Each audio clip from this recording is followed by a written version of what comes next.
So charge controllers regulate how high the voltage gets in your battery. And there's basically two connections, at least. This is a little cut-in, cut-out charge controller. And it has a connection I do to my battery. And it has a connection I do to my solar panel. This is not efficient. I'm just showing you that there's some that will just have two connections. And then there's some, this is an MPPT, that'll have three. So it's going to have, one of them is going to be battery, one's going to be solar panel, and one can actually go to a load. And on the Morningstar, they have some that had low voltage disconnect. Morningstar is an excellent brand.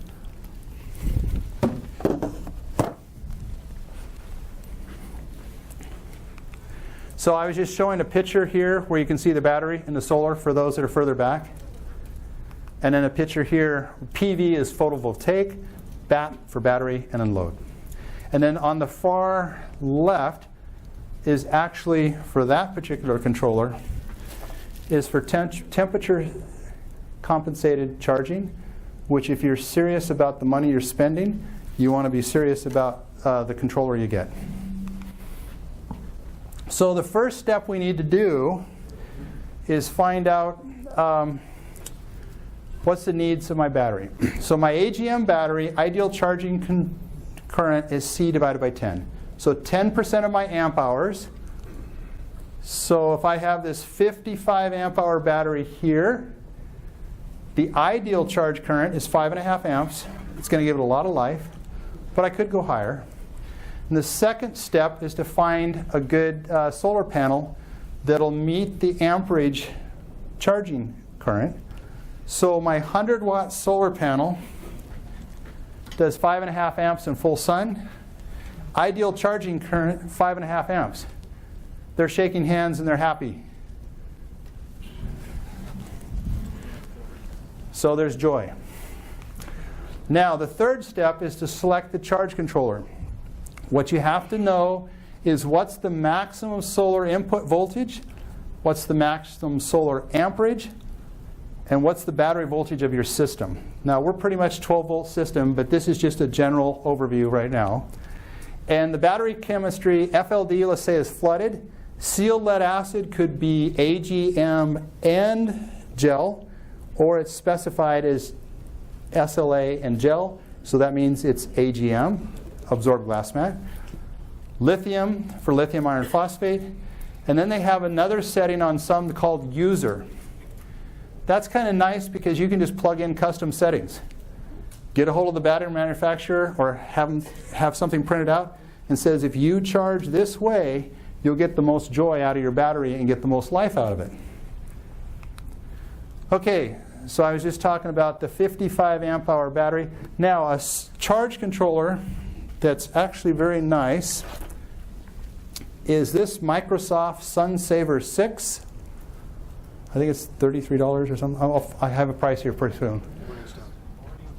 Excuse me, I said something wrong. Morningstar. Did I say it wrong? My apologies. Please forgive me. I'm trying to think fast. Okay, so this is a Morningstar SunSaver 6. And if the number has an L after it, it means it does low voltage disconnect. You can put a separate load, but it won't disconnect it if it gets too low. This is the perfect starter charge controller for someone who's getting into solar, and their choice was a lead acid battery. This is only lead acid. This is not LFP. So if I take a 100-watt solar panel, this battery, and this charge controller, this is a 6 amp, and it can handle a little something called edge of cloud effect, which I'll show you in a little bit. And it does temperature compensated. That's very important. So it can have a max short circuit amps of 8.1. It's rated up to 6 amps. Now, how would we hook that up? This is where, okay. Let's see how I'm going to do this. So we'll just walk through it, and I'll have some pictures here. So I'm going to hook up solar to my system. I can start off with a distribution block. Okay?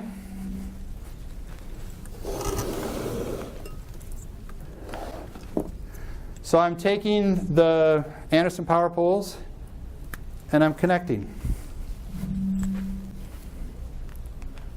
Okay, so first step, take the distribution block, hook it up to your battery, and I've got my RG10 inline fuse within 6 inches. I've taken care of my fuse requirement. I'm being a safe amateur radio operator. I'm a good role model. Because people will see you and expect you're the expert, and I did it the way he did, so, or she did, excuse me. So start with that. And now you can take the Sunsaver 6 right here, and we'll take the battery, and we're going to hook that in here.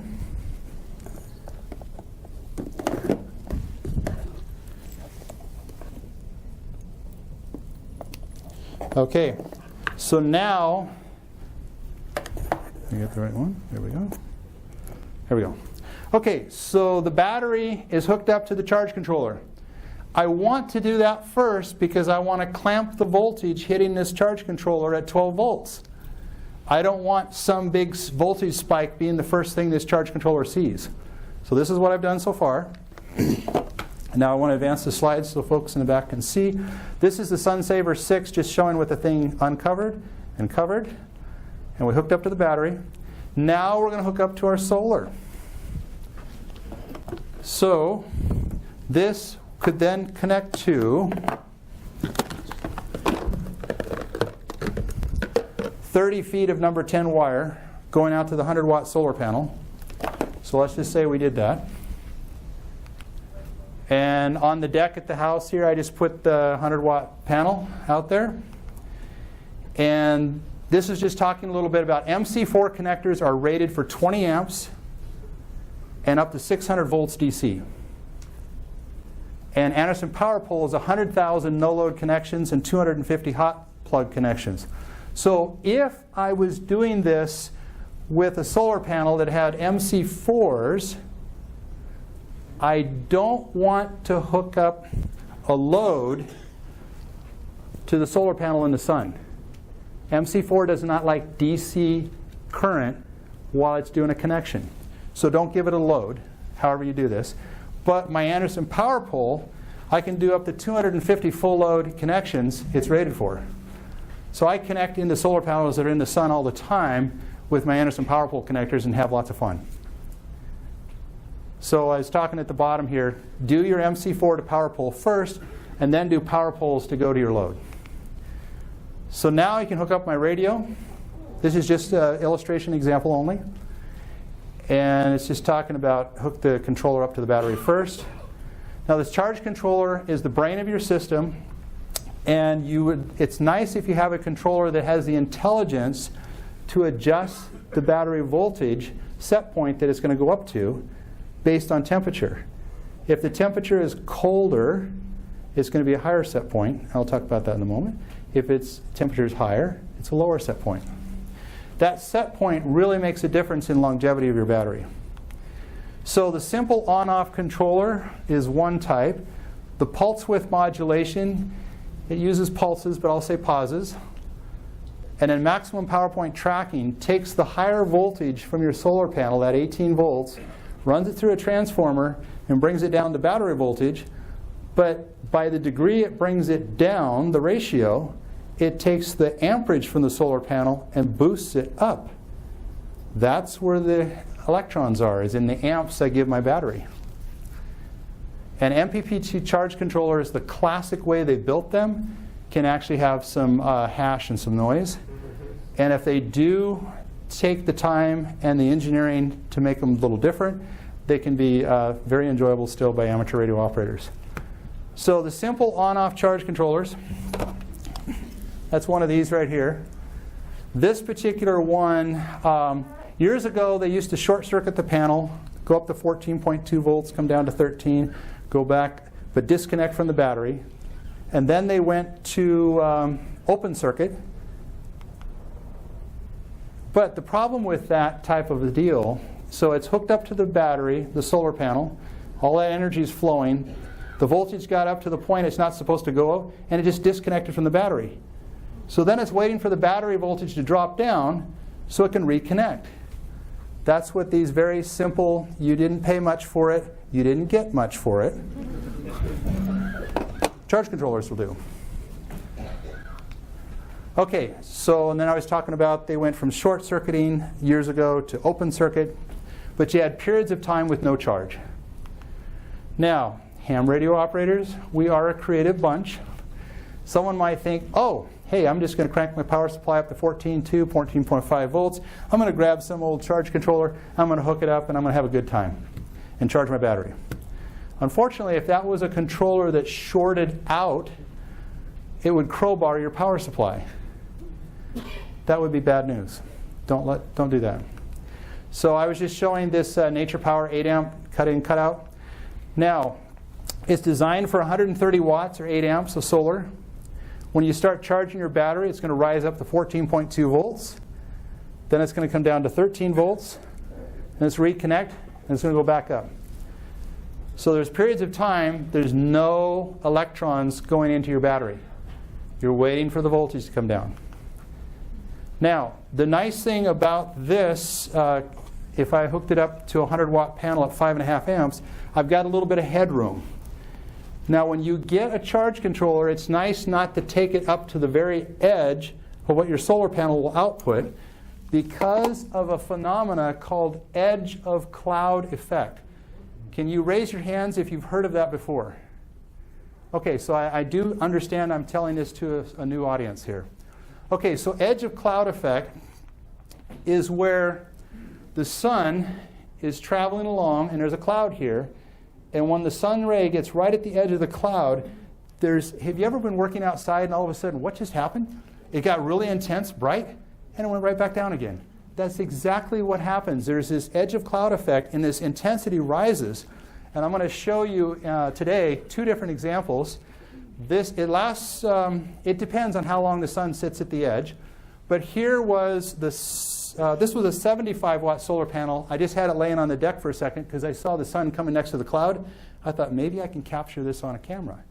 So the sun shining directly was 4.2 amps from my 75-watt solar panel. Edge of cloud effect, it bumped up to 5.69. And it came back down. So that was a 35% increase in power. My amperage coming from my solar panel went from 5.7 amps to 4.2 amps when it came back down. But it's a 1.5 amp rise and fall. So that temporary spike, you want to make sure that your charge controller can accommodate that. But try to help your charge controller out by not taking it to the very edge. Okay, pulse width modulation charge controllers do charging in 3 different stages. What's our time at? I got about 5 minutes. This is such a very important topic, I don't want to split it. But I'm just going to tell you for a moment that there's bulk charging, and then there's this absorption. And I'm going to actually show you on a chart here that hopefully you can see that depending on the rate, if this C divided by 5, let's say I'll talk more, but say this is my battery at rest, and when I add a load of C divided by 5, or 20% of the amp hours, my voltage bumped up this much. Okay? And then as I'm charging, I'm bulk charging, all the amperage from the sun comes in, keeps coming in. What happens at the very top? I hit this point. This is my set point. It's temperature compensated. Once I hit here, if I go any higher, I cause electrolysis. I start gassing. I also cause grid corrosion on the positive side of the battery, and I don't want to do that. So what would I have to do when I got here? The battery, to top it off, you have to bring down the C rate, the load, or the load going into it, or the charge. So let's say I did the ideal C divided by 10, and it's coming up here. At the bottom is the battery at rest, and this is how much it bumps up when it sees the amperage. It keeps rising and rising. When it gets to here, the battery the charge controller is going to say, nope, you can't go any higher, and it's going to slowly, as the battery charges, less and less amps go in. I've never seen this illustration done anywhere on the internet, but I was thinking about it, and just this week I said, this is what I want to do. Because I already think about it that way, but I wanted to convert it to a visual, and I think it makes more sense to people. A cutoff voltage for my radio. If I go below that, my radio is going to get a little cranky. If I run it all the way down to 10.5 under load, I'm done using the battery. And somewhere up here is what's called a set point. It's how high I want the voltage to go while I'm charging. Now what I did is I took this little visual here, and let's say at the bottom is the battery voltage at rest. And as soon as I apply a load of C divided by 5, or 20% of the amp hour, you're going to immediately see on your inline meter the voltage jumps up. So the chemical reaction is going, the active materials are doing its thing, and so our battery voltage goes from here to here. So as I move this, imagine that the bottom is how much energy you've got in your battery, and the top is how much the voltage is while the reaction's running, while you're charging. So I'm going up, and this is the bulk charging stage. I'm going up, and I'm just going to let all the amps from that solar panel flow into my battery as long as I don't charge too fast. If I try to charge too fast, I'll do two things. I'll run the voltage way too high, and I'll hit the set point way too early, and I'll make a lot of heat. I'll get the battery a little hotter. The battery can only accept so fast. So I keep going, and I keep going, and at the top, look what happens. I come up to this set point. Now what happens at this set point is if I go over this, I start boiling off some hydrogen and oxygen, and I also risk doing some grid corrosion on the positive plate. If I go too low, I don't get rid of my sulfate, my lead sulfate on both my plates. So what I'd like to do is have while it's charging, this is the voltage, I want it to come up right up near the edge of this. Now what's interesting is if you have the ability to use what these pulse width modulation charge controllers, as hydrogen or oxygen bubble is starting to form, if you do a pause, it interrupts the gassing. And so it allows you to take the voltage right up to the edge of where the battery starts gassing. Does that... Unplug it or shake it or what? No. No, what it is it's a way in which it's monitoring, the pulse width modulation charge controller is monitoring how high the voltage is. And by starting to do more pauses, it takes the power from the solar panel, pause, pause, pause, pause. It holds the voltage right here. So it's going to hold that voltage, and then what's going to happen is, remember the bottom here is how full the battery really is if I wasn't under load. It's going to slowly taper, and then you're going into what's called absorption.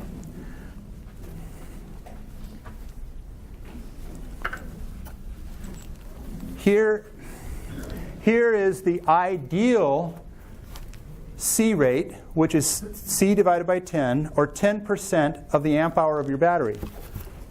Oh, let's get out of there. Okay. So I'm going up. Here's the actual battery voltage as I'm watching on my meter. It goes higher. And this is the battery voltage side, not the solar panel side, if you had a meter on both sides of the charge controller. I'm going up. I'm going up. All the amps from my solar panel going into my battery. My battery can accept it because I have got a rate that is appropriate for the battery. I keep going up, and I get right up here, and now the PWM charge controller says you're not going any higher, and it starts pausing the current. Pause, here's a pause, here's a pause. It's going to hold the voltage there, and then what will happen is if this, let's say this represents how much C divided by 10 is how much my solar panel is giving me. If I hold the voltage, what it does is less and less amps are going to my battery, and I'm losing potential to charge. At this point, when I hit the set point, that's when I want to start adding USB battery banks. And all I have to do is add enough load so I bring it down. How's that sound? I'm letting you kind of give me an idea.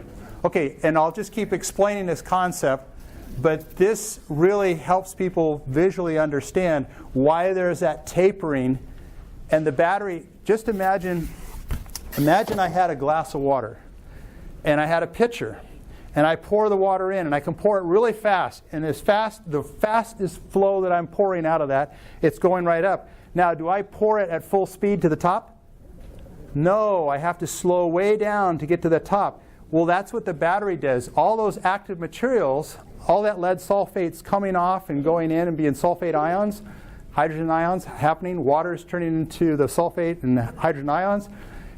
My active materials is getting to the point where I have to go a little slower and a little slower. It can only accept the amperage so fast, and then it's done. I've converted all that lead sulfate off of my battery terminals. I'm a fully charged battery, and I'm ready to make amateur radio work well in the field. Okay. So the battery naturally determines how fast the current flows. And the first time you hear this, it might be, okay, that's interesting. But as you look at these slides, I'm hoping it'll be helpful. So the battery voltage rises too high, and you start getting what's called electrolysis. The water molecules will start splitting into hydrogen and oxygen, and you start making this gas. Is your battery temperature at 212 degrees? No, it's not that kind of boiling. It's a chemical process that at the battery voltage of a lead-acid battery is too high, electrolysis happens. The water molecules are splitting, you're getting hydrogen and oxygen gases, and those gases don't do well with electronics. So we want to keep the set voltage just below the gassing voltage, and by using short pauses, it holds the voltage higher. Now remember, the other charge controller went high and dropped down. Your radio had to see the voltage, and if you have a lower voltage on your radio, it might not get as many watts out as you did higher. This holds the voltage right at the set point. Now if I go too high, corrosion can happen on the positive plates. The little spines on the grids can actually happen. There's no grid corrosion at 12.9 volts. Very, very slow, extremely slow at 13.5.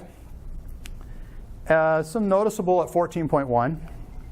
You're getting significant grid corrosion, and this is a natural process. When you have a lead-acid battery, the positive plate will experience grid corrosion, but we don't want it to experience too much because that is part of the factor that will wear out the life of your lead-acid battery. You have very significant grid corrosion at 15.9 volts. So let's keep the voltage just under the electrolysis point, but the other part of it is I have to keep it high enough or I don't get rid of that sulfate and it crystallizes. So there's this set point that I want to be right at, and if I don't have temperature compensated charging, I foul that up and my battery doesn't last as long.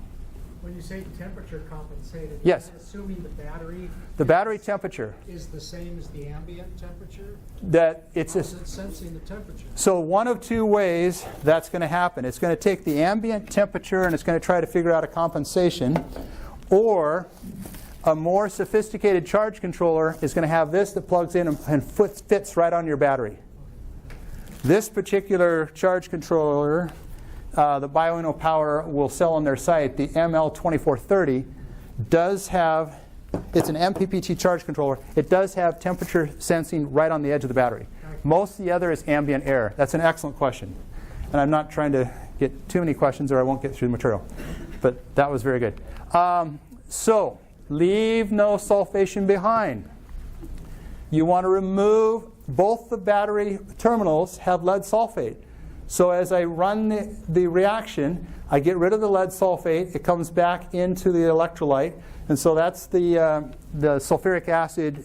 It's more sulfuric acid than water. And I don't want my set point to be too low, or that soft lead sulfate on my negative and positive terminal over time will crystallize. And that's why if I'm playing with my lead acid battery, I want to completely charge it up very soon afterwards. the LFP battery, I can have a good time and come back later and worry about the, the charging. Okay, now flooded batteries, you've heard of equalization? Raise your hand if you've heard of that. Okay, definitely. Now, equalization is where we actually want that gassing to happen, because if you have a lead acid battery that's been used some but it's kind of still and not shaking around like in a car battery, the sulfuric acid is heavier than the water and it settles near the bottom more, so you get more sulfating on the bottom and you have less active material at the top of the plates. And by bubbling, having all those bubbles off the plate, it kind of mixes and stirs up things, so you have more diffuse sulfate ions. And I think they do it about once a month. They purposely run the voltage up higher, but they only do it about once a month.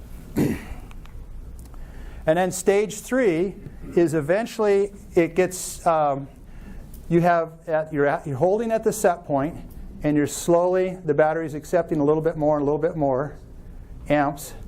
And then eventually it's going to go into stage 3, which is kind of the trickle charge. And so it's going to drop down to about 13.2 volts. And then once the sun goes down, it's going to drop down further because it's no more trickle charge. So while the battery is charging in bulk phase, the solar panel voltage is slightly higher than the battery voltage. If I had an inline meter,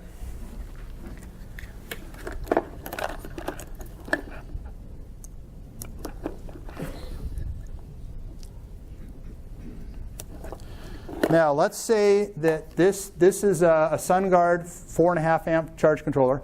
Let's say this went to the solar panel and this was going to the battery over here. And I was watching the voltage on either side of the meter. While it's in bulk stage, the solar side is a little bit higher than the battery voltage. But once it hits absorption, a very strange thing happens. On the battery side, the voltage was rising and rising, and it stopped. And it's just holding, and the amperage is kind of slipping down some.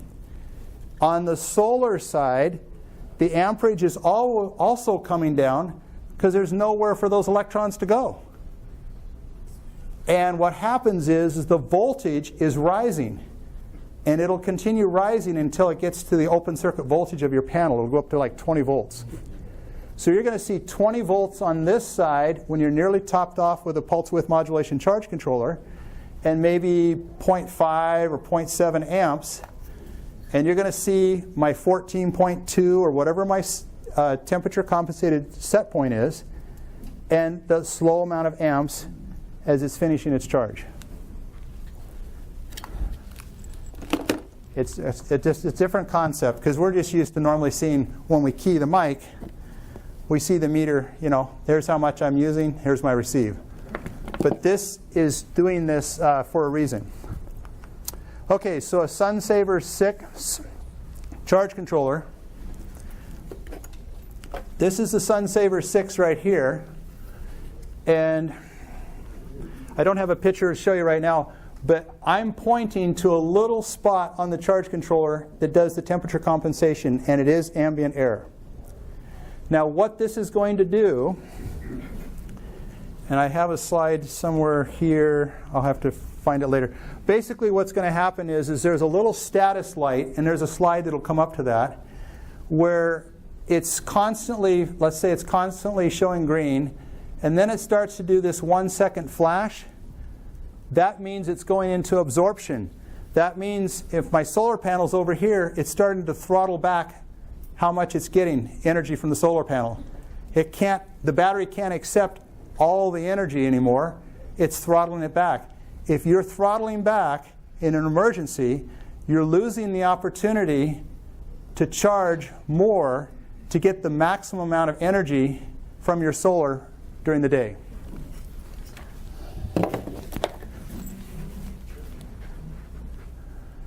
Okay, so what I have here is I had a solar meter and a battery meter, and I was taking readings over 15 to 20 minutes. And let's see, so look at the battery voltage. So we were under bulk charging. I'll just come over here. So this was near the top. I took a 55 amp hour battery and I ran it down, and then I brought it back up with a pulse width modulation charge controller, and I actually showed you some readings. So I don't have a time, but this happened very quickly over like 15 to 20 minutes. So here was my battery voltage. I just hooked it up. At rest, it might have been 12.6. And it starts rising. It starts rising.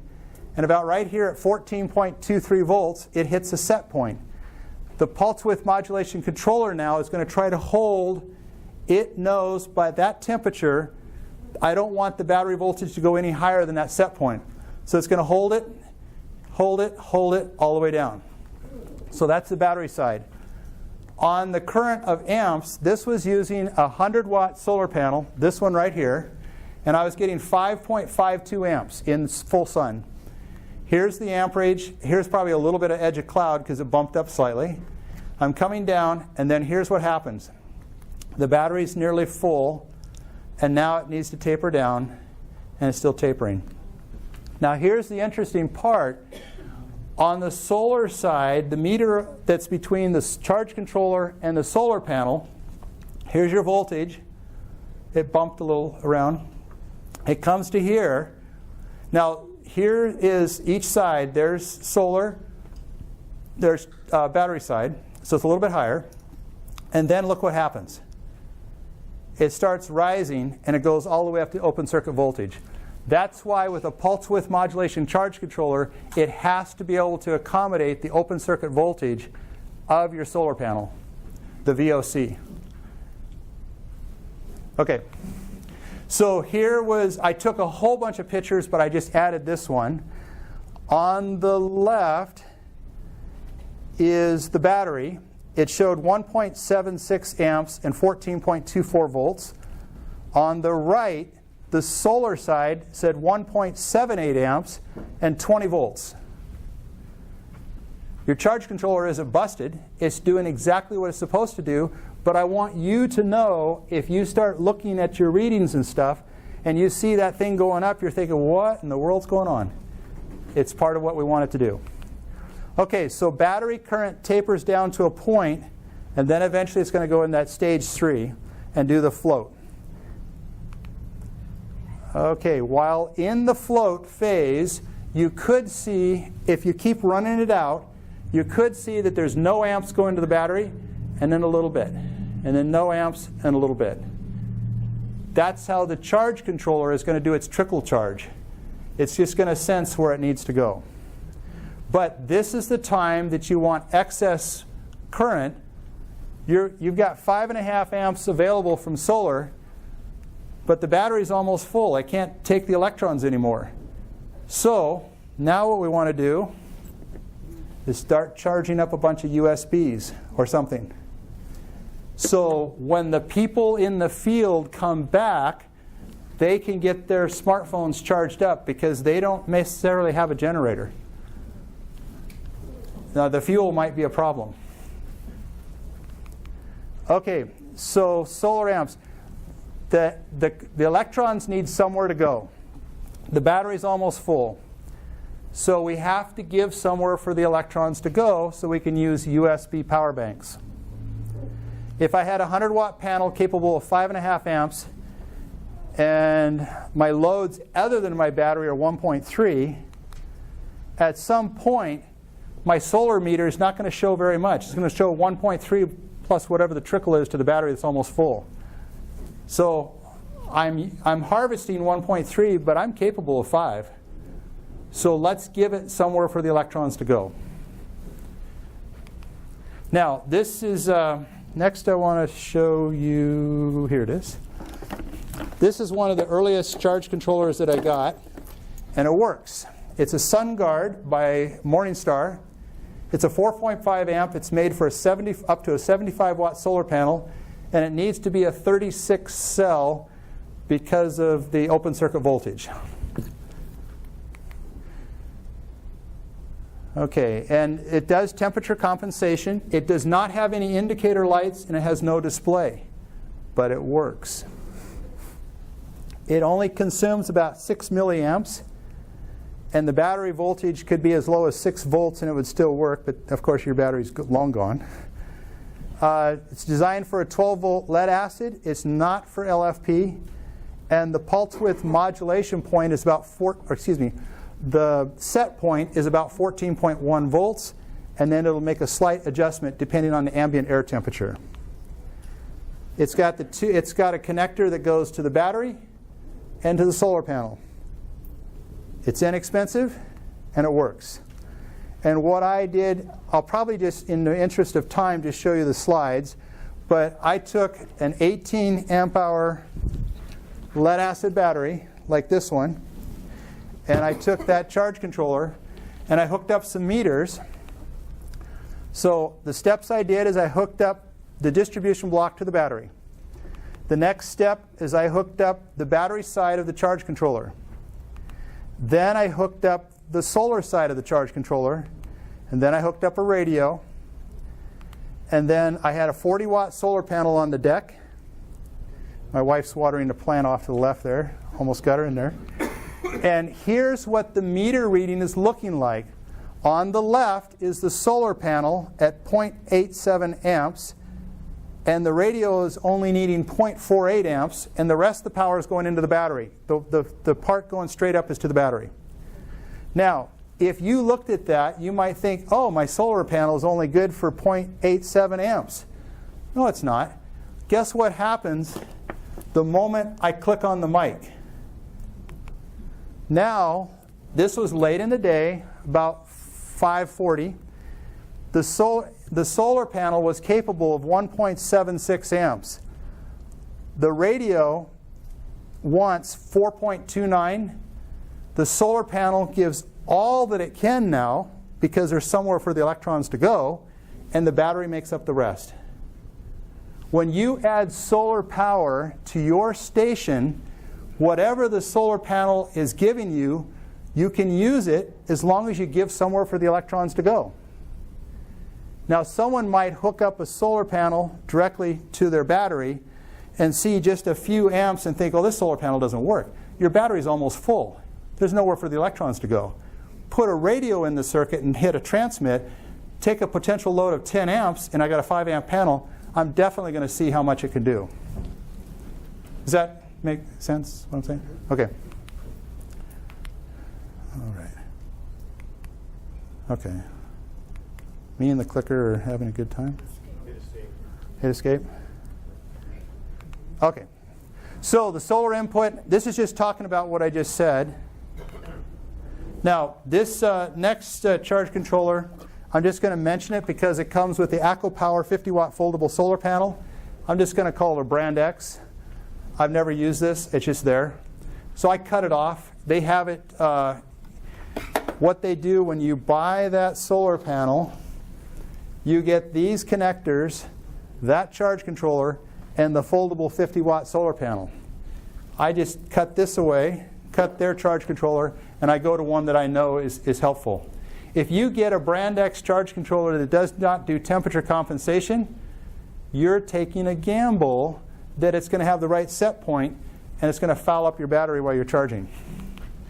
So it comes, and it's just more information about it.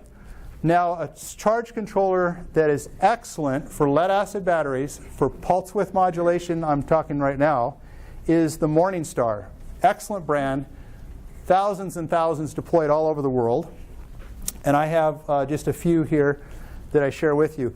When you see the number with the letter L, that means that it's capable of having power go to a load and monitor that power and disconnect if it goes too low. Here's some prices. I'll put it here. This is $33 at Alti store. If you go to the Alti store website, they have a whole bunch of education. Excellent site. The SunSaver 6 is $47. And then I have also the SunSaver 20L, and that's $96. The low voltage is at 11.5. It's just a tiny bit below what we would want as amateur radio operators. Northern Arizona Wind and Solar, another good site, they have that. And then I do not have now the ProStar PS30M, but it's one that does a little more, it's has a display and stuff like that. Now the SunSaver, we're interested in when they have a conversation about charge controllers, do I have to worry about noise? The pulse width modulation, I haven't had any real problem with noise, but find out the model you're looking at, see if there's any history of concerns. But they say here that if there's problems, it might be a grounding problem, but they are sensitive. I see these at communication sites, repeater sites for different groups, and they use them, and they work. So here's the SunSaver 6, just another picture again.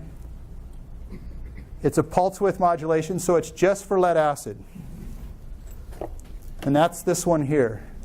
Now the reason I have a longer cable hooking up is they recommend that in case somebody hooked this up to a wet cell, a flooded battery, because it could have hydrogen and oxygen, they didn't want you too close to the electronics of hydrogen and oxygen. They don't, that's a chemistry experiment gone bad. Now, if I've got an AGM battery that's just sealed lead acid, it's not burping a little bit of gases, I'm probably not as concerned. But I made it this long just in case I had to, in an emergency, hook up to a flooded battery and not worry about hydrogen and oxygen getting too close.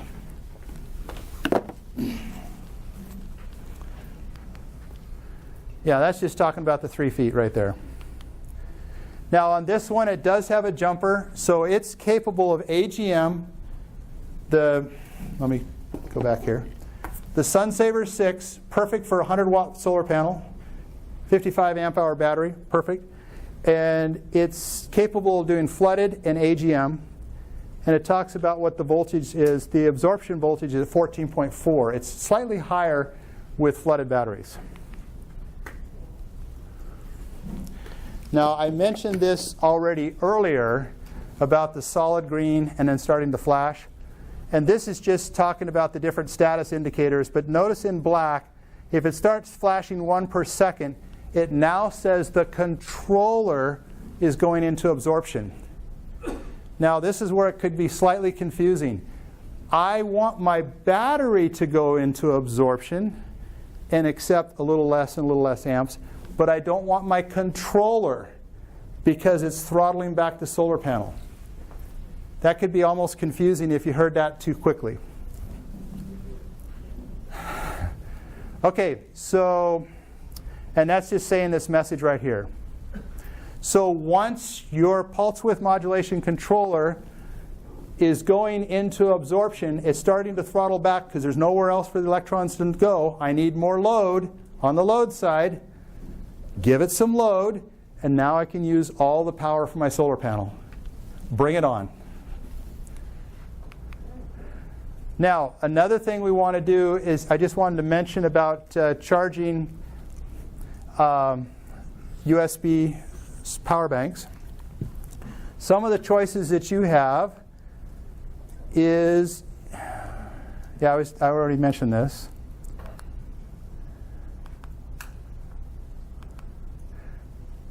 Okay, this is talking about some different loads. So a 20 amp hour was about 0.8 amps. This X-Dragon that has a little tiny solar panel, it helps a little bit. It was about 0.74. What you want to do is take your USB supplies, put an inline meter, and see how much it draws so you can get an idea of how much to crank this up a little bit, how much additional load to keep adding. And as you do it and test this, you'll know for the emergency. Oh, I've hit this. Let's go ahead and add 2 more USBs. Or let's add 3 or 4. Now, if you're going to charge your 5-volt USB devices, you want to use a power converter, and you have some choices. Now, on this particular box, you've got 2 USB outputs right here. So you're already good to go for up to 2 devices. And now here's the good news. If you have a Droke inline meter, this little tiny thing that tells you how many amps and volts, it has 2 USB outputs. So it's capable of more. I can plug this in, and I got two devices. I could have 4 devices going as long as I don't exceed the amperage. When Paradise, California fire happened, FEMA took these boxes with 50 amp hour LFP batteries. They put 2 on each picnic table for the firefighters. The firefighters had all the power they needed. FEMA uses this box with a 50 amp hour LFP battery. Okay, so if I have the power box, I'm good. But there's one thing I want to share with you. We know that we can go down to O'Reilly's or some automotive place, and we can buy this little device here. So this will take 12 volts and to it to a power port and 2 USB outputs. But what I want you to know is it's not designed to hook directly to your solar panel. It's designed for an input of 12 volts plus or minus 4 volts to a 14 amp max. My solar panel is going to give me open circuit the minute it hits it at 20 volts, and under load probably drop to 18. The same thing is true when I talk to West Mountain Radio Engineering about the rig runner, the 4004U. This is an excellent device, but the voltage was never designed to go above battery voltage. You can't hook it in direct. There's only one device that I know of where you can hook it directly to a solar panel and charge your USB, and that's the PowerWorks. Yes, it's the PowerWorks USB Buddy. This right here, I can connect this directly to a 15-watt solar panel, and I can charge my battery. Now, if I do that, and I'm a curious type, and I put an inline meter, 12-volt meter, it'll show something like 6 volts or something. Nothing's busted. That's what's happening on the solar side. But on the battery side, you have the appropriate, nominal 5 volts and so many amps. So PowerWorks has the only device that I know of that can go direct 12 volts, take it down to USB, and hook it direct. I don't have to have a battery in the circuit to protect the charge, the converter.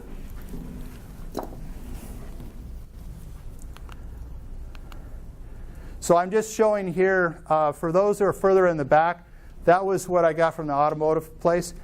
You have to hook up the battery first, so you're going to hook it into some kind of a distribution block. Hook in your battery, hook in this little converter, and now hook up your load. And this is just the label kind of showing on the back side. And then there's the WMR 4004U that has the 2 USB out. And this is just talking about you have to be careful. You can't do it direct. USB Buddy you can. There's a picture of the USB Buddy right there. Now the SunSaver 20L, that's this charge controller. This is for lead acid batteries. This will do up to 20 amps. I would recommend, if you're doing portable power, that you limit your total circuit at about 30 amps and 400 watts. And that's if you're doing MPPT. So don't plan on buying more than 400 watts a panel. And for Anderson power poles and just everything else going on, this will do 20 amps. And it also has low voltage disconnect, so I can hook a load up. Now what you cannot do with charge controllers is you can't hook your inverter up to the load side. It's too much of a pull. It's not designed for that 12 volt to 110 inverters. Don't do that on the load. So huge swings it's not happy with. You notice that I don't have it wired up. I don't use it. What I do, one side goes to the solar panel, so panels, because it's more than one, and one to the charge control, or excuse me, to the battery. It goes actually to the distribution block, the battery to the distribution block, and then whatever loads I have, they're going to pull from solar and they're going to pull from the battery jointly together.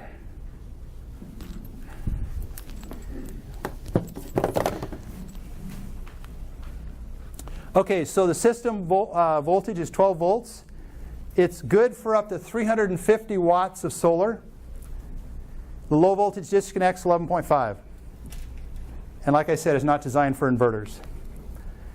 So if I have a 55 amp hour, if I have a 100 watt panel, if I have two 100 watt panels, I would have 11 amps in full sun.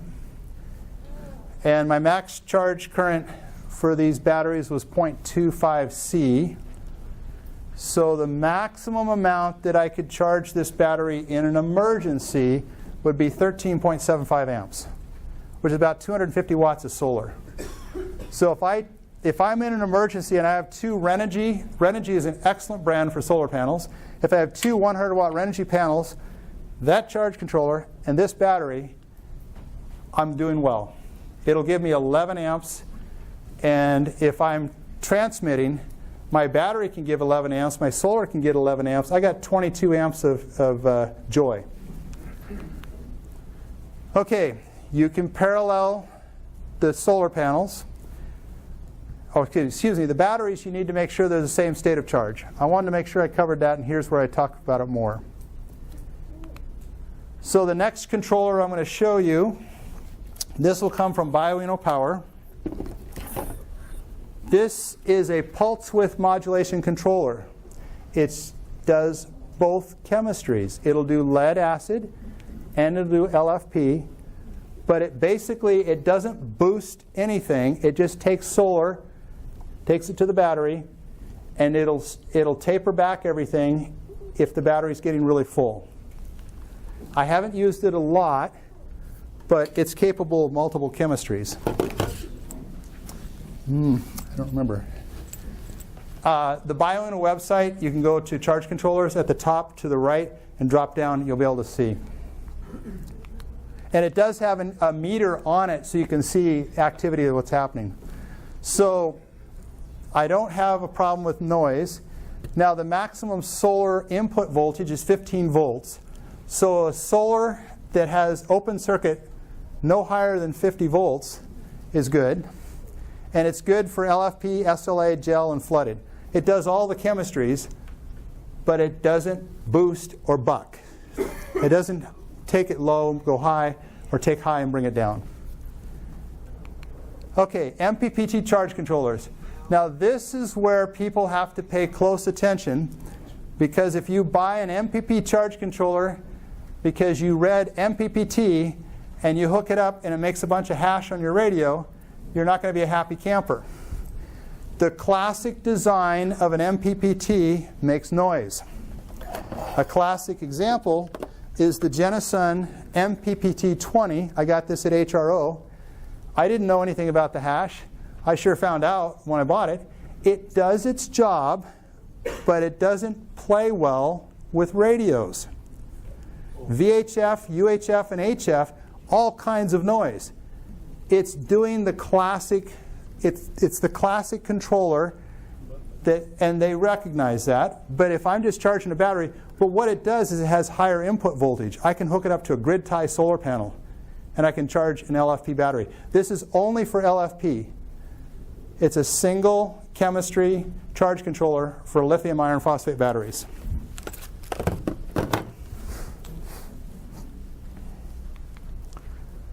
So what MPPT does is it takes the higher voltage and it runs it through a transformer, and transformers are very power efficient. Power in equals power out. So whatever I send in here, it brings the voltage down to battery voltage. By the degree or the ratio that I bring down voltage, I then can take the amps from the solar panel and apply the same ratio going up. I get more amps. More electrons are flowing into my battery. My 100 watt panel is more like a 95 or 97 watt panel versus an 80 or 70 watt panel.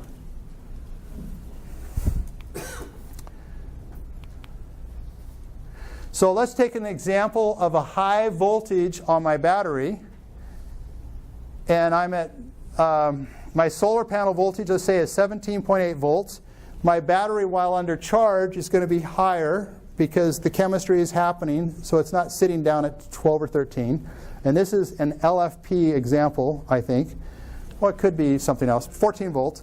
So if I go from 17.8 down to battery voltage of 14, that's a ratio of 1.27 to 1. Now, let's take the 100-watt solar panel, and let's boost that 5.5 amps in full sun. And now, this solar panel gives you 7 amps if you have an MPPT charge controller. Pulse width modulation, 5.5. If I want to boost it, I have to pay more for a charge controller that has the transformer. And I have to make sure I don't get the noisy one or a less noisy one. Let's take a low battery voltage example. My solar panel, again, from this 100-watt Renogy solar panel, the voltage, the operating voltage is capable of 17.8 volts. My battery voltage was pretty low. It's down to 11.7. I now have a higher ratio, 1.5 to 1. I now take 5.5 amps, and where does it go now? It's up to 8.25.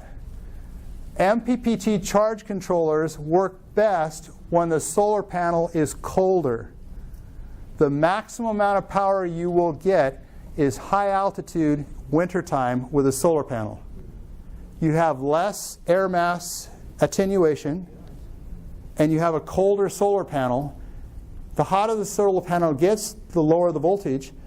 But the reverse is true. If the standard test conditions was at 77 degrees, I get down really, really low, I have the temperature coefficient going in my favor. For every degree lower than 25 degrees Celsius, I'm getting higher voltage. And in fact, if there is someone hooking up a solar array, they have to know the coldest temperature that ever happened at your location to properly engineer your system, because they don't want to not take that into account. So now I took 14 volts, or 11.7 times 8, I've got 96.5 watts, or 98 watts. I'm getting the maximum amount of power from my solar panel. However, if I had a low battery voltage of 11.7 times 5.5 amps, my 100-watt solar panel, when my battery voltage is low, because here's the other thing I didn't mention. With MPPT, whatever the solar panel voltage is, it's drawn down to battery voltage. So when my battery is really low, all this, it's going to give me my 5.5 amps, but I don't have as much voltage. I'm not too concerned because amps is really what I want. But some people will look on their meter, and down in the corner where it says watts, they'll say, hey, my 100-watt panel is only doing 77 watts. Don't get too worried about it. What you want to focus on is the amps, the electrons. So I'm going from 5.5 to 7 or 8, depending on where things are with temperature and voltage. So now the MPP charge controller, such as this one here, and actually let me just mention this. This is a Genasun GV10. It's a quieter charge controller, good for up to 10.5 amps. This company here is one that they make the GV10 and the GV5. Those are really helpful to have. Now the advantage that you have with these charge controllers is only while you're in bulk mode. Let me demonstrate again. I'll just take this one. Oh, there it is. Okay, so let's say I'm supposed to stand in front of the screen. Oh, I'm messing you up. Okay, that's not good. Okay. So basically, what I'm able to do is make more amps go in, but it only happens in this area. It's only in bulk mode, is what I want to say. Once you go to absorption, I can't use all that extra amps because I have to come down slower. I'm tapering at the top of the battery.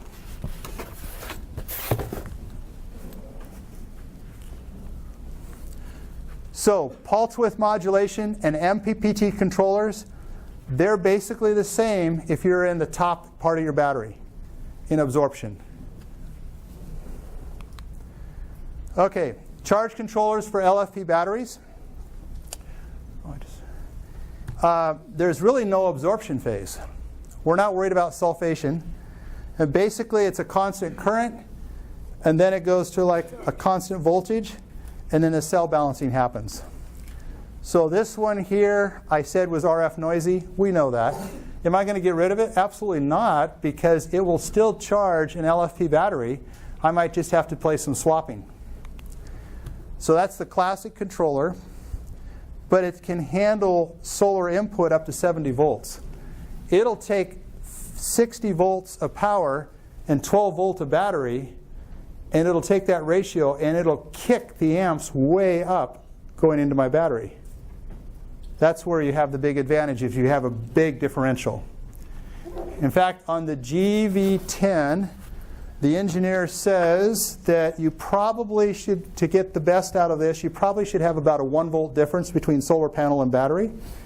And the engineer said, when I talked to him, probably about 0.5 volts for the GV5, the smaller one. So you want to have at least that much of a differential. Okay, constant voltage is set at 14.4 volts. That's just saying when it's charging, it's going to stop there. It has an operating temperature, and it's a good choice for a grid tie panel. That's the panel that maybe has 9 amps and that high voltage, because I can use all that high voltage to go into my battery. Now, if for some reason you had a battery that could take more than 10 amps, you just have to reach into your pocketbook and get another one of these and another solar panel. If you have a solar panel, one of these to up to 140 watts will go to your battery. If you want to do more and stay with all the features that this has, you can use more than one charge controller per battery. Just don't parallel them. I mean, put it into the distribution block. So one solar panel to one charge controller. One solar panel to one charge controller. Charge controllers, if you do a solar panel to a charge controller, and this is particularly true on RVs, if I do a solar panel to charge controller, the charge controller has the intelligence to do what it needs to do. You just enjoy yourself and have joy and do the emergency or have the fun and let the controller take over. So if you have an RV system and you had it all set up with my rooftop solar, going to my charge controller, going to my big lead acid battery or AGM or whatever, it's wherever it is, and you found that you couldn't get enough amps that you wanted because your roof, you were parked in the shade, you just go ahead and take your portable panel that you put right behind the bench seat in the front of the trailer. You know where they have everyone sitting? They have that room behind there. That's where a lot of people, what they'll do is they'll put like a 75 watt or whatever skinny rectangle solar panel, and they'll run it out and set it up to get the sun, and then they'll just run it into a separate charge controller and hook into their battery. And you have great joy. Or more joy. If the band conditions aren't very good, you're not having much joy. Okay, so Jettison brand, the maximum size that they make is the GV10. There's also, they've merged with Blue Sky, and they have MPT charge controllers that do more. I just can't tell you if they're RF quiet. The other one that I've heard a lot of recommendations about that I would probably buy if I'm buying another one is DIY Solar for You, also by an amateur radio engineer. And they have the Apollo 16 amp, and they have the Soul, which is called a buck boost. So if the power is high, it'll bring it down, bring the amps up. If the power is low, it'll bring it up. Okay, so this is the Jettison GV10. It's only for LFP batteries. It's not for lead acid. It's more RF quiet. It's not completely silent, up to 140 watts. And you can only use an off-grid solar panel, that 36 cell. It's not designed for a grid tie panel, that 60 cell. if there's about 0.5 volts per cell, that's probably about 50. Anyway, I'll figure that out in a second. So open circuit voltage of 27, that's its limit. Standard test conditions. So it's not for grid tie. 60 cell will be too much. It'd be like 30 volts. Operating temperature, it has a very good operating temperature. Max current. Now the terminals will only accept 12 gauge wire. And that's okay because I tried to get some longer 12 gauge wire and it was so heavy, this won't take too much load. So I went back to what I originally had. And it only has a consumption of 0.125, or it says milliamps. I think it should be 120, well, anyway, it has a low consumption. I have to double check my slide. Okay, so what I like about this charge controller is its size. And I can take my power box and I can just sit it right here. And now I can take my 30 feet of wire that goes out to my solar panel, number 10 wire. It fits right there. And then I can grab a couple of inline meters. It goes right over there. When I'm all done, I close this up.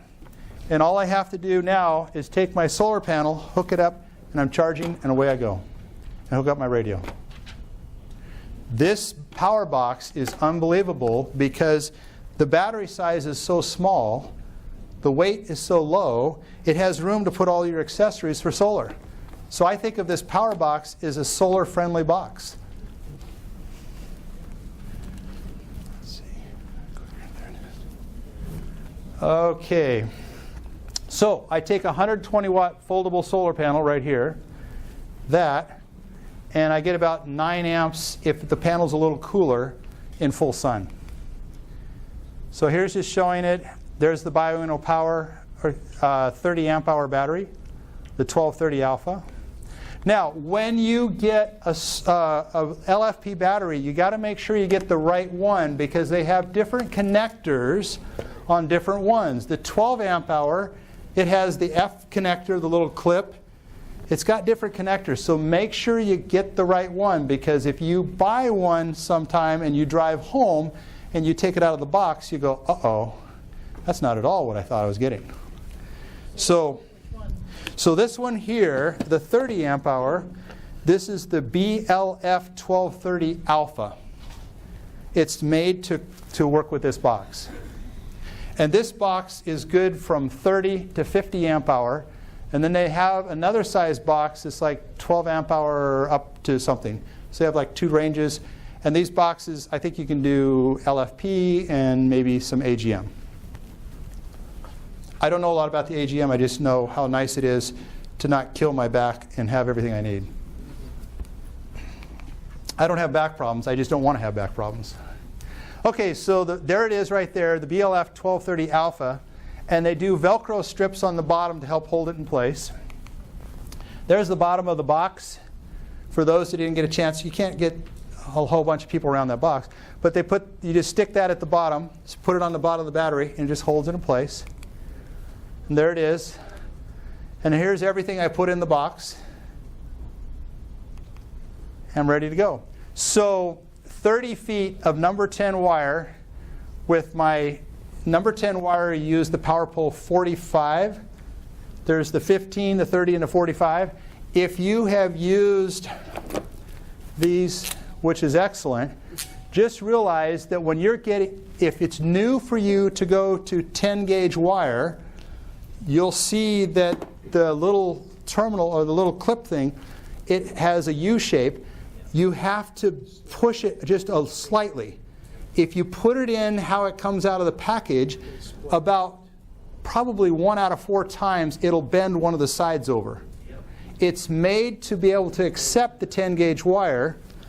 And so I put it on, and then I just crimp it just slightly. I just snug it up a little bit, and then you know, if you've seen these before, the 15, the 30, and the 45, it has all 3 dye settings.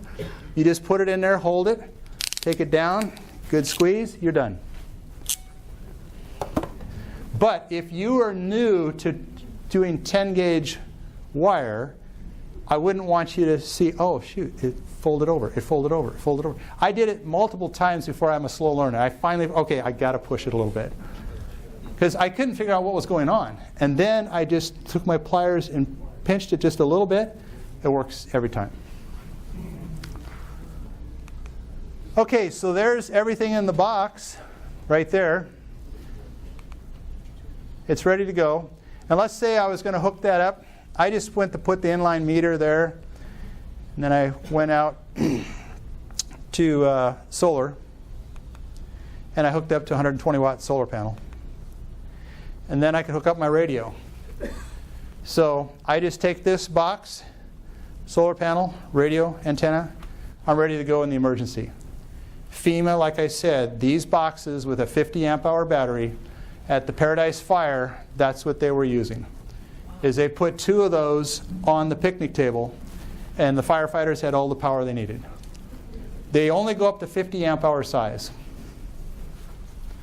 Can you make a 12-volt charger for the LFP battery? It's a 14. But It's actually 14 volts, and yes, when you order the battery, you do want it to do the little click down and get the charger that goes with it. It's another $20 or so. I'm not sure exactly. It says 15, but it's about 14 and a half is what you'll see. And on this particular charger that comes with this, it's right here in my hand. It's a 6 amp. It's rated for 15 volts at 6 amps. And then the little LED comes on at 0.4 amps. Is it mains current or 12-volt DC input? Oh boy. If I was an engineer... What's its plug? Look, it's mains. Okay. Sorry. If you guys get real technical on me, the nurse and me will just smile. I work with all types of people across the spectrum, and sometimes they just smile. I understand totally. Okay, so let's take a look. I was just playing around, and this is what the sky conditions look like. So it's kind of a little more realistic. A little hazy sky there in Battleground, Washington. And I had a nearly full LFP battery, 30 amp hour. And I used it to take out 6.4 amps.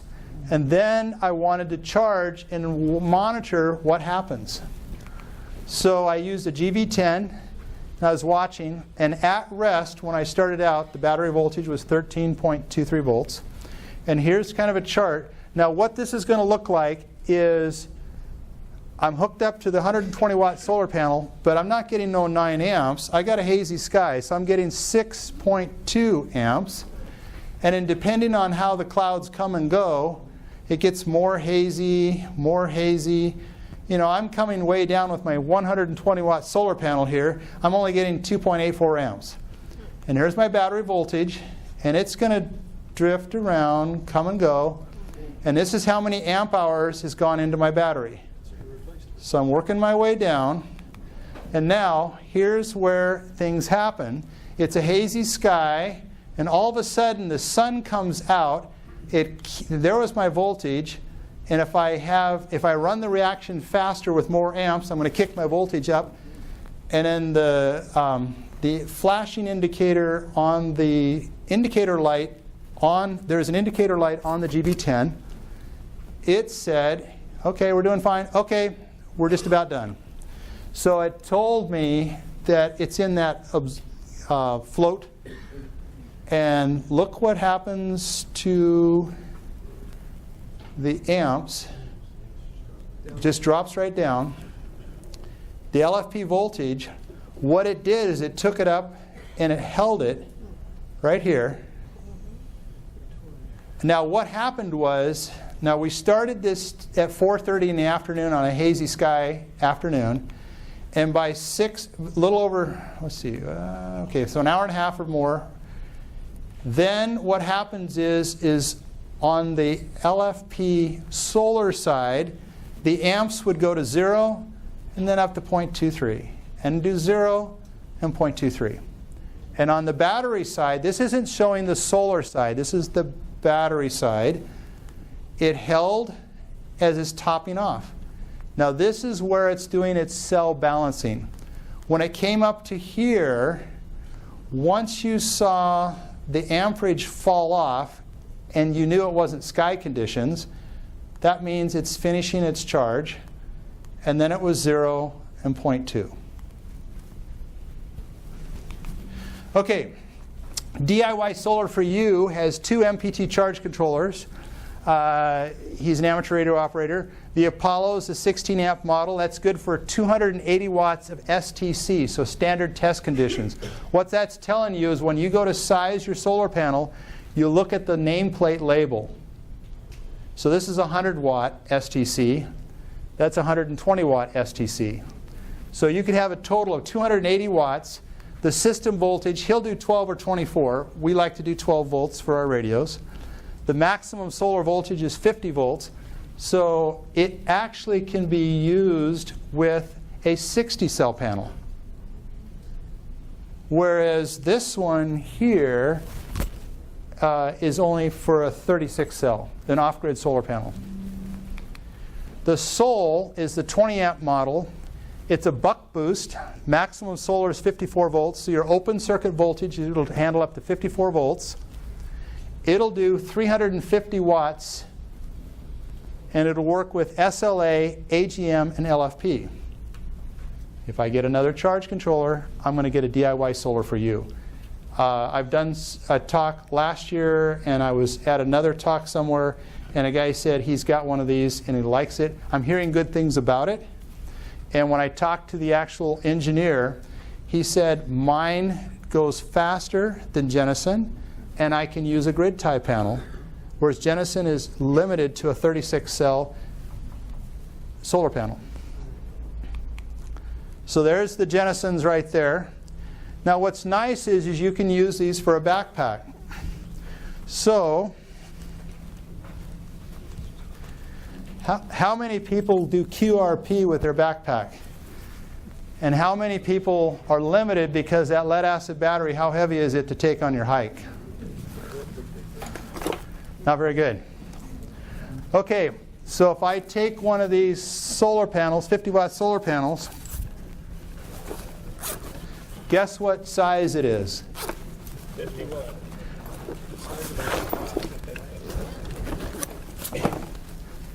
I now have 50 watts of solar on my backpack. And now let's go ahead and put the GV5. That'll handle up to 5 amps. And this solar panel is about a little over 2 amps. I'm putting all my charge controllers all over the place. Anyway, it's about this size. It's very lightweight. So I put it in. I put my radio. I put an inline meter. I put whatever wire antenna I'm going to have and loop over the tree. And I do my soda, or I do whatever, and my back doesn't hurt me when I get back home. I can do high power up. This, the 12 amp hour battery will do up to 20 amps continuous.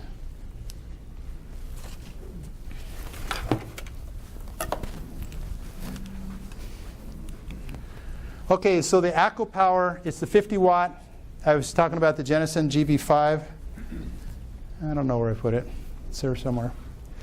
I'd put definitely, I want an inline meter because I want to see how much amps I'm getting from my solar panel.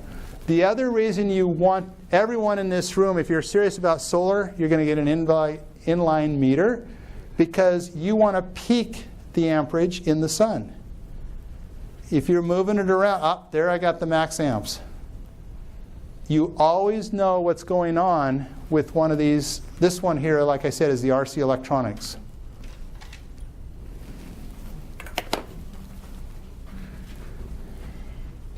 And if you want more solar power, these are skinny enough, you could put 2 of them in a backpack. AquaPower also makes a foldable 100 watt. I don't know about that. They're a little generous in their specifications. They'll say that it's going to go a little bit higher in the amperage. I haven't quite enjoyed that number yet, but it definitely does up to over 2 amps, which is still very helpful. So there it is on the deck. And there it is trying to overlay over a backpack. Now another charge controller from Bioeno Power is the ML2430. This particular charge controller will do all chemistries and is MPPT, so it does maximum power point tracking. It will find the maximum power between your solar panel and your battery. It'll adjust the voltage and the amperage to give you the peak power. And as sun conditions change, you want that adjustment to be fairly quick. It also does low voltage disconnect. And I think some of these actually will detect that there's no more solar and run the load so many minutes after sundown for a light. How is it on already? I'm going to tell you about that. You are right on. I actually did a test on 80 meters, and I'm going to show you the results. I think you're going to be okay. It's okay. So system voltage, 12 volts or 24, it will do up to 100 volts. So if I have a grid tie solar panel and I put two of them together, it will take that down for me, or 90 volts at minus 25. It's rated up to 30 amps. What I'd recommend is your portable operations, you're limited in your circuit to about 30 amps. To go above that, I think you're having some more challenges. It'll do the load, if it'll watch a load and do a disconnect, it's up to 20 amps. And it also has a user mode where you can select what you want. It's good with PV up to 400 watts. If you're doing portable solar, don't plan to go more than 400 watts. Now, a 120 watt solar panel, you get 3 of those, 360, that'll work with that charge controller. It does have some MPT hash. Now right here, you can't see as well, but on the display to the left is the letters MPPT. That's telling you that it's doing the maximum amount of work. I'm going to go to the next slide. It's harder to see. It says boost. When it hits boost, it's throttling back. It's saying to you, I have nowhere else for the electrons to go, so I'm going to be rising and rising on one side and holding steady for the battery for the last part of the amperage. It's when it says boost and you're in the field during an emergency, that's when it's saying, please give me somewhere to send the electrons because I'm telling the solar panel that's all I can give. The battery's only taking so much, so it's time to add more load. So here around the corner on the deck, I was just kind of, what I like to do is I put a meter on the solar panel side, that's on the left, and on the battery side, and I like to look and see what's going on. That's how I learn what my charge controller is doing for me. Now here is the solar panel. The solar panel voltage is 17.1 volts, 9.12 amps. So I had a little bit more than 120 watt. I had 120 watt with another solar panel, a little bit. On the battery side, it's 10.49 amps and 14.4 volts.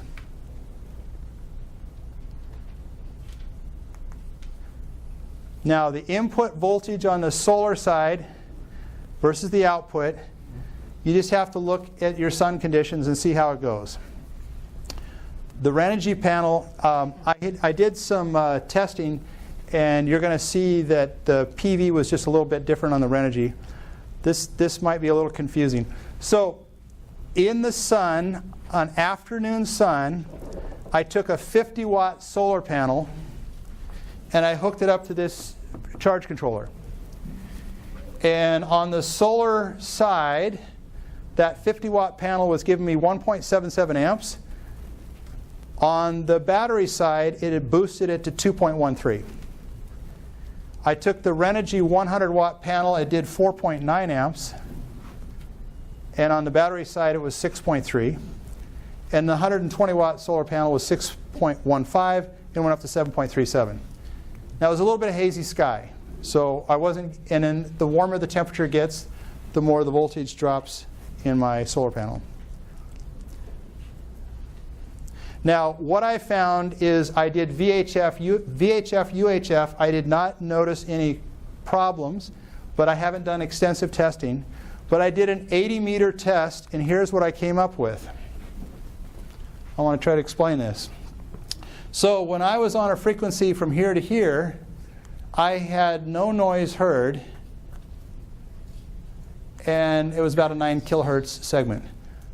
And then when I from here to here, I had noise for 3 kilohertz. From here to here, for 32 kilohertz, I didn't hear any noise.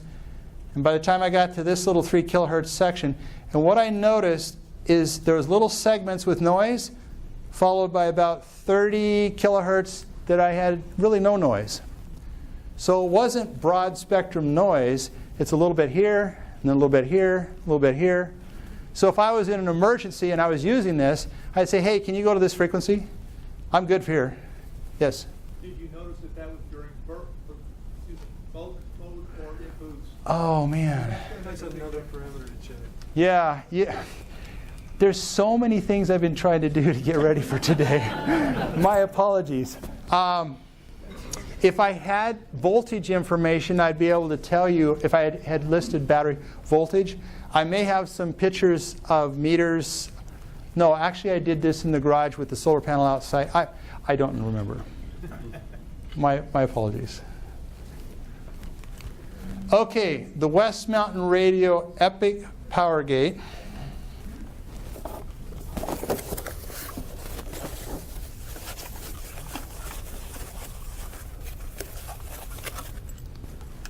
Here it is. What this will do is on your home station, if I wanted to add some solar, you will have to use a 36-cell panel because it doesn't accept high open circuit voltage, but it can do up to 10 amps of solar.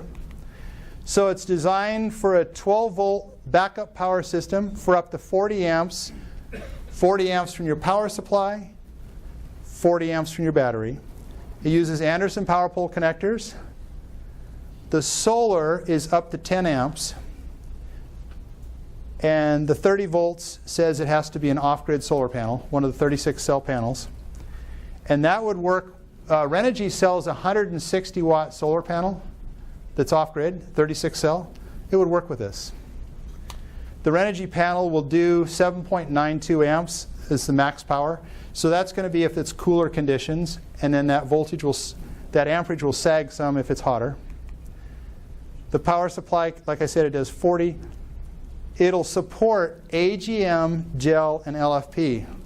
So if I have this in my solar shack or out in an emergency, I can use this battery and this battery.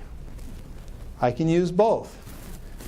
I just have to, I'm sure I have to select. I just borrowed this from a friend this week, and I haven't had a chance to test it, but I've looked at what it's supposed to be able to do.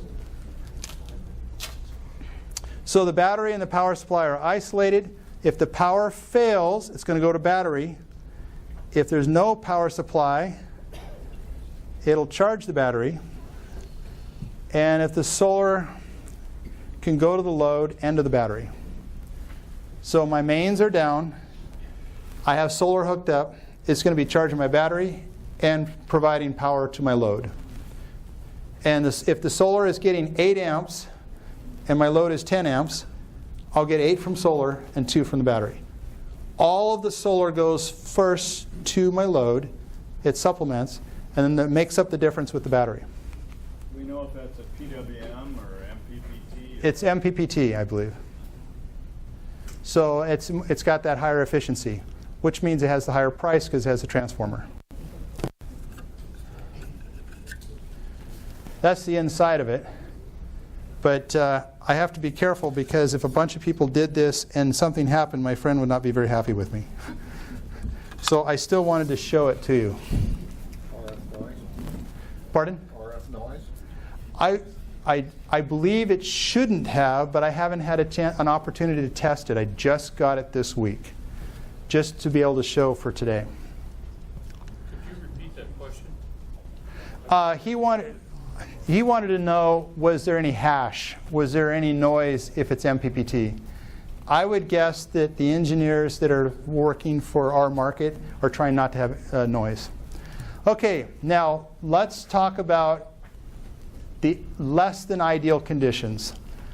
A disaster has happened, and I'm looking around, and I see grid tie panels up on the house, and I see a bunch of cars with some batteries.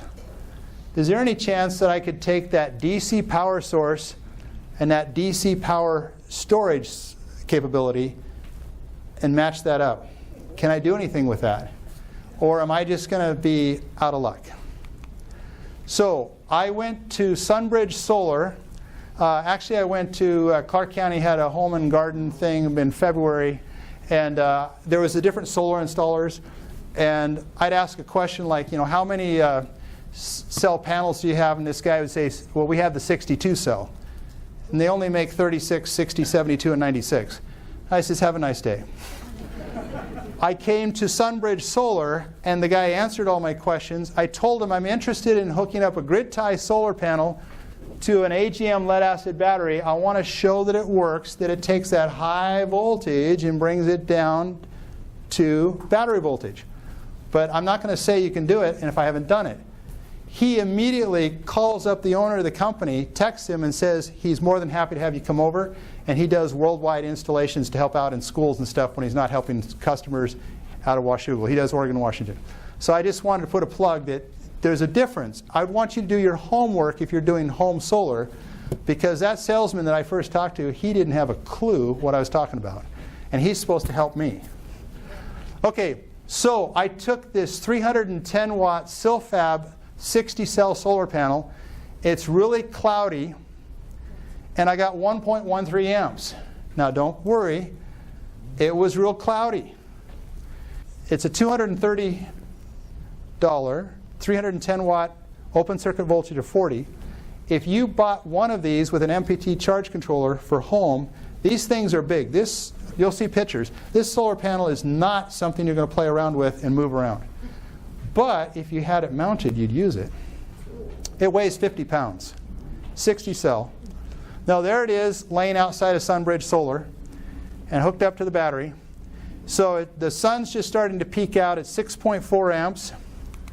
Then it's 11. And there's my peak, 12.92 amps. And it's only for a few seconds. It was only that moment that day, and I caught that moment. So I felt fortunate to be able to capture it on the camera.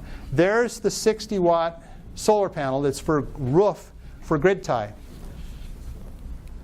Now, what happens if I think I want to tap into a grid tie panel? Now, they're wired one of two ways. They're either in a string to have the same amperage but a whole bunch of voltage up to 600 volts DC, or they have microinverters on each one. And can I disconnect the MC4 connector under load? No. What would happen if I had 600 volts and I try to disconnect? Okay. That could be fatal. So let's say we had Cascadia rising. We see these rooftop solar systems, and right on the edge we have a panel that seems to have worked. And at nighttime we get to it, or we cover it up, and we're very safe. We disconnect the MC4, we hook in, we test the voltage, the amperage. Hey, look, this thing works. Don't mess with it, it's up there. It's too much weight to try to bring it off the roof. You need a crew. But now you can take this right here, the MC4 to power pole connector. All those solar panels, they come with the weatherproof connector that's only good for 20 amps, but it'll do 600 volts, and in a commercial it's up to 1,000 volts to Anderson power poles. So now, here is the one you want. It's $20 at PowerWorks. It's called Solar to MC4. They also have a Solar to Goal Zero. That's not the one, I'm not sure about that one. So if one car battery is about 45 amp hours, and I really don't want to charge it with more than 0.2 or 20%, it's about 9 amps. But my 310 watt solar panel is good for 9.4 amps. It's a little hot. So what I could do is I could probably do one car battery. It's an emergency. I'm not worried about the life expectancy of that battery when people's lives are at stake. So I could hook up. But what if I did 3 batteries in parallel?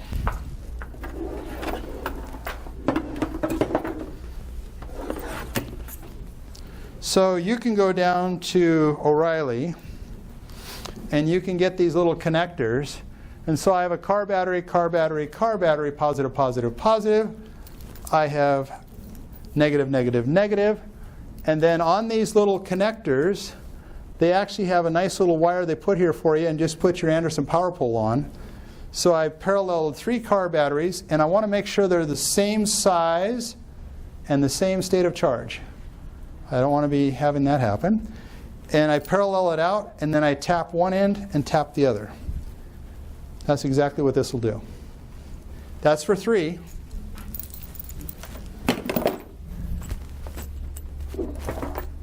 And this would be for 2. So this at O'Reilly Auto Parts, they have this right here, and then, oh, got stuff falling. And then you have this little bolt-on thing here. And so all you have to do is parallel and put the tap. So I tap the red over here and the black over here. What part of that does O'Reilly have? This is what they sell right here. That whole cable assembly? This cable they have, and then you add this little connector. So it's just a ring terminal here, and then you add the connector. So you can parallel 2 or 3 car batteries in an emergency. And now you could take an MPPT charge controller and use 3 car batteries. So let's say I've got 45 amp hours on my car battery times 3, 135 amp hours. But the car battery's it'll start bending the plates. It's too much if I go more than 20% of what its amp hours is. So I got 27 amp hours. And by the way, while you're looking for car batteries, the F-150 is starting to put AGM in the F-150s since 2015. I went to a car dealership and talked to the parts department, and he was sharing that information. So don't mix AGM and flooded batteries. So have the same battery, but probably find the same vehicle. And I wouldn't be touching any F-150s because those are going to be workhorses in a disaster. So 2 car batteries would give me 18 amps. 3 car batteries could give me 27 amps of max charge current. And my grid tie panel is capable of giving me 22 amps MPPT. So now, here's the part that's going to be a little bit interesting. Did you know you can charge a battery without a charge controller? If you do it manually. So what you do is you take your solar, this is in an emergency, because if you mess this up, there goes your nice expensive battery. You take the solar panel, this hooked to here, and you watch the voltage, and you keep it at 14.2. If the clouds come and go, it has big swings. So is the guy talking on the radio watching the meter? No. Are there volunteers who want to help you? Can I help you? Do they look like they're vigilant? Do they look like, will they pay attention? All you have to do, I've done this, you just hook it up and then you just turn your panel to keep the voltage at 14.2. And what will happen is it'll do bulk charge and it'll slowly taper down. And you do it all, but you have to do the intelligence. The charge controller I can walk away from and it does it all. But in an emergency, if I carried one of these around and I carried, well, wherever the other connector is, if I carry a few parts, I could actually do something if I was stuck somewhere. Okay, so I was explaining that. So you could set up some kit where you had the MC4 to Anderson power pole. You could have an alligator clip. You could do some kind of an alligator clip to get to any kind of battery. get a watts up meter. Now here's just showing it's a sprinkling. Can I get any power in the rain? That's going to be a big question, Northwesterners question. You're going to get less, but you'll have something. So here was a 120 watt solar panel, cloudy sky. I was getting 0.84 amps on the left from the solar panel, and through MPPT I went up to 0.95. I was almost 1 amp. I'm in low power. I'm trying to be careful. Can I get power when it's snowing? Yes. Here is 120, and this is really cloudy, gray cloud. This is not the real super bright reflecting off the snow. It's snowing. It's coming down. 120 watt and a 100 watt panel. There's the cloud conditions right there. I hooked up and I used the distribution block to parallel the panels. I got 1.31 amps. Okay, one more thing I want to share. Solar charge controllers. With LFP batteries, if someone is less vigilant and they run this down, it will cut off and no longer give you power. And somebody will say, oh, I've got my charge controller, my solar panel, and my lithium iron phosphate battery, and I wasn't careful. I ran it all the way down. That's okay. The next morning, everything will be fine.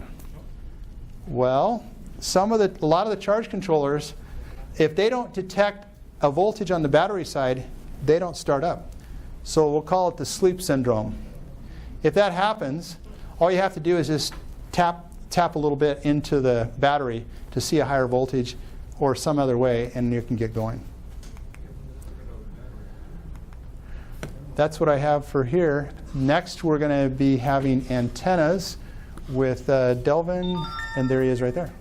So we just have to do some transition with some mics and stuff. So this is the time we're going to do another prize.